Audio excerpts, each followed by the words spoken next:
Por favor, abre a porta do elevador. Eu tô com um pouquinho de medo, mas eu sei que o Senhor cuida de mim. Amém.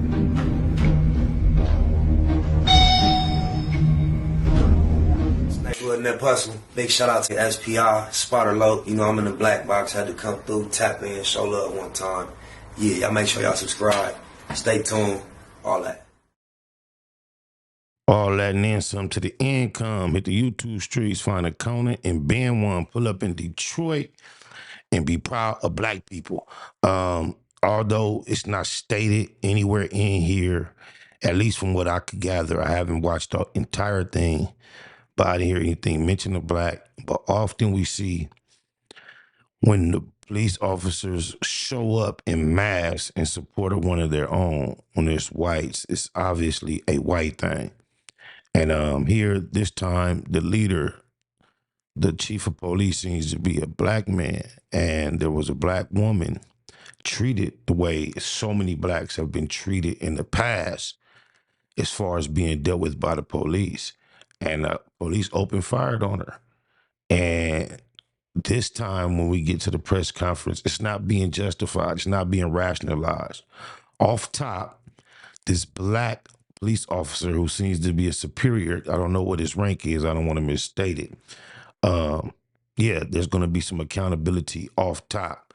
I don't know how many of y'all are familiar with this story, but it happened in Detroit. We're going to check it out with no further ado. Let's see what them folks on them mile roads have been up to. Good afternoon, members of the media. Thank you for coming on short notice. Today, I have called you all here to discuss the officer-involved shooting that happened on yesterday's date, which was Sunday afternoon in the 11th precinct area. Normally, I would not do a media briefing on an OIS, officer-involved shooting, during this short of a time frame. But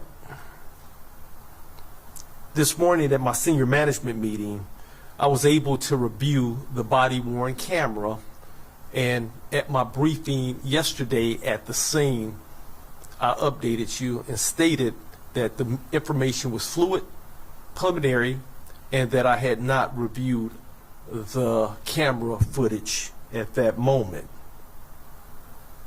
I was able to review the body-worn camera footage from the shooting officer and wanted to ensure that, as promised, I would give you all an update. I will not be releasing the body-worn camera footage today because I do not want to jump in front of the Wayne County prosecutor, which is standard in an officer-involved shooting.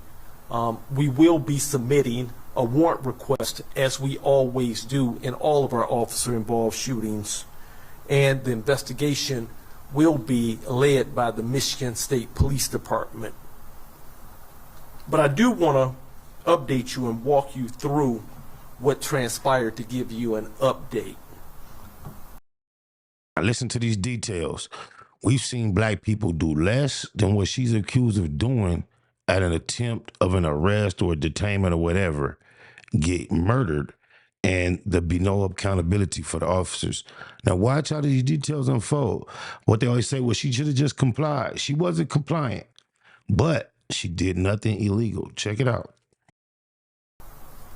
After reviewing the body-worn footage, I can tell you that yesterday afternoon, our officer was out on routine patrol in the area of Van Dyke and 8 Mile.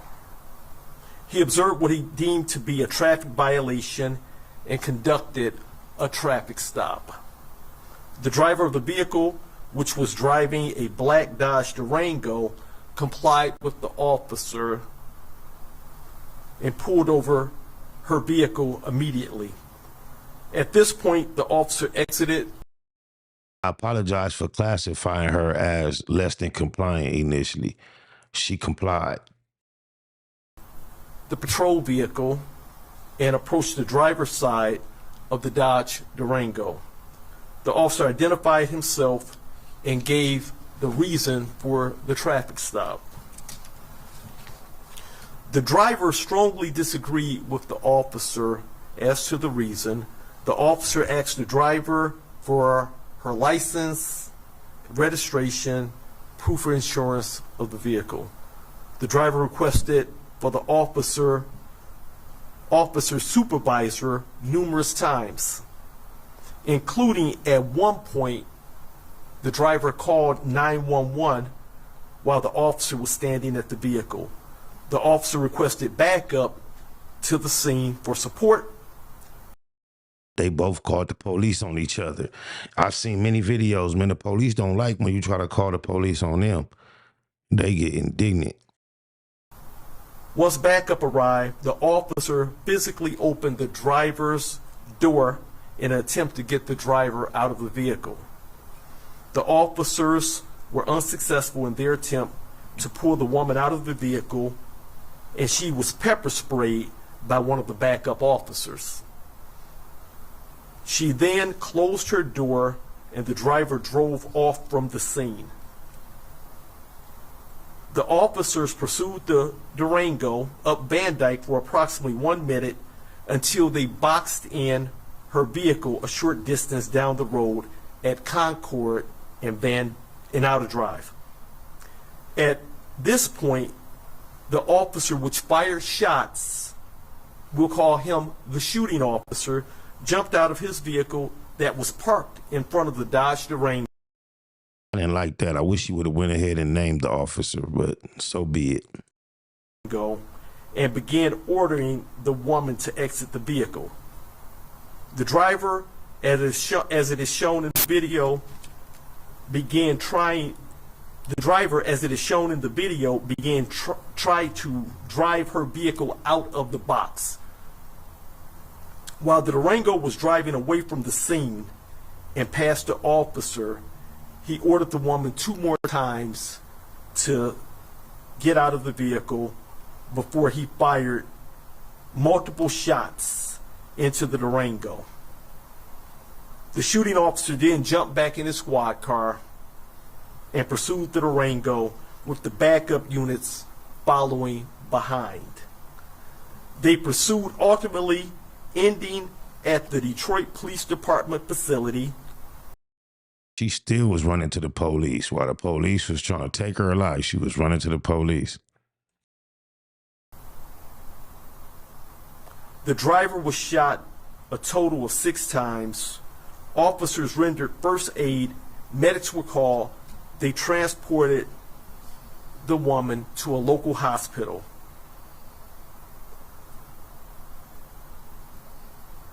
The woman was released from the hospital and subsequently taken to the Detroit Detention Center.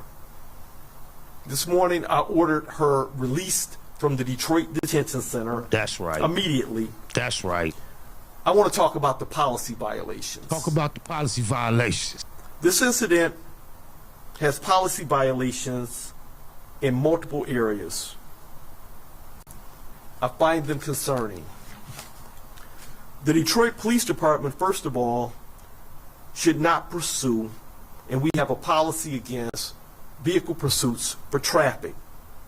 Our policy states that we will pursue individuals that have committed violent felonies only, violent crimes. DPD also has a policy against a procedure where you box in a vehicle. One vehicle in front, one vehicle behind, in an attempt to stop it from moving. I repeat, DPD does not, we do not shoot at moving vehicles unless it is an extreme circumstance where life is at jeopardy. As an officer, we are trained to de-escalate situations.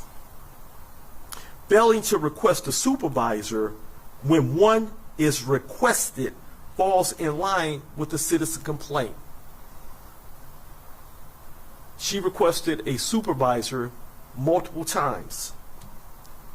I want you all to know that I am preparing to submit to the Board of Police Commissioners to have the shooting officer suspended without pay immediately. I hope he has some type of brought up on charges planned as well immediately. And again, a warrant request will be submitted to the Wayne County Prosecutor's Office. This is standard. The actions of the officer in violating our policy is not consistent with what should be done. The officer will be held accountable for that. An internal investigation is going to be headed up by the Homicide Task Force, which is led by the Michigan State Police Department. The driver, as I stated, has been released from the Detroit Detention Center this afternoon. That's hard. I know she didn't expect that type of lookout to come her way, man. That's hard that he let her out. No charges. That's hard. And will not be facing any charges from this incident. The Detroit Police Department has policies in place for a reason. We are a constitutional police department, and I definitely will hold officers accountable for policy violations. At this point, I'll open it up for questions.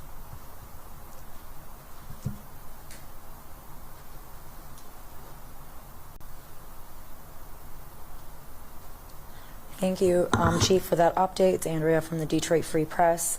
I know that you have concerns about policy violations, but I was wondering what you would say to critics who may agree with you and say, sorry, I'm getting the questions out, sorry.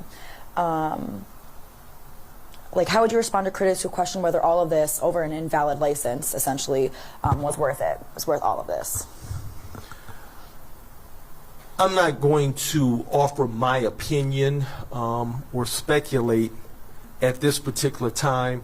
It's an ongoing investigation based off the warrant requests being submitted. I don't want to interfere or jeopardize anything in that regard. There could be criminal charges that would result from this. Could be should be replaced with should be. There definitely should be criminal charges. He tried to take a life that was not warranted for him to attempt to take. That should be criminal charges, law enforcement or not. I don't give a f. But I'm telling you that there definitely were procedural violations, and I'm holding the officer accountable for that. Can you tell us more about the officer? Yes, the officer has 1 year and 9 months on the job. No other citizen complaints and no other pending cases of discipline. Was he an officer beforehand, or was this his first job? That I don't know. I don't believe so. Okay. And then what was the initial traffic stop? The traffic stop, what the officer stated, speeding, tinted windows, and obscured plate. All right, thank you. Yeah, I mean, I'm not going to play the entirety of the press conference. Let me see what channel that I got this press conference from. If you're interested in seeing the entirety of the press conference, I just wanted to get the gist of what took place in Detroit. I'm glad. Oh, that's just basically Fox Detroit News. Fox 2 Detroit is their news channel. I just glad to say it's refreshing to see officers held to at least some amount of accountability off the back. Shout out 4 Extras. And the lady released from jail. That is very rare. I hope she heals rapidly and fully. And I hope this officer is, held to the fullest extent of the law, man. Black lives do matter. We don't give how much of a bad rap the organization has gotten that phrase. We still stand behind the reality of what it implies. And sometimes we feel like FTP, even in our mature stages of life when we realize law enforcement does help keep, society functioning the way we all need it to for our children, our parents, and everything.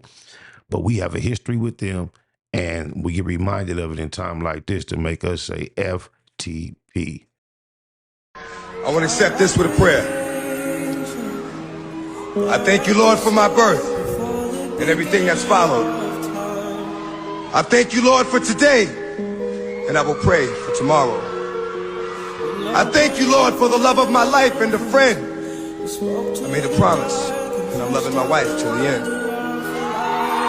I thank you, Lord, for your guidance, because it's all that counts. And right here, right now, Lord, this is your house. I thank you, Lord, for a dream that came true to light. And I ask you to bless everybody in this room tonight. I don't always do the right thing. And I ask you to forgive me, because I need you here with me. Without you in my life, it's empty. I think back how some people did me like violence was the remedy. And because I think of them now, I will pray for my enemy. Wasn't that personal? Big shout out to SPR, Spotter Low. I'm in the black box, had to come through, tap in, show love one time. Yeah, y'all make sure y'all subscribe. Stay tuned, all that.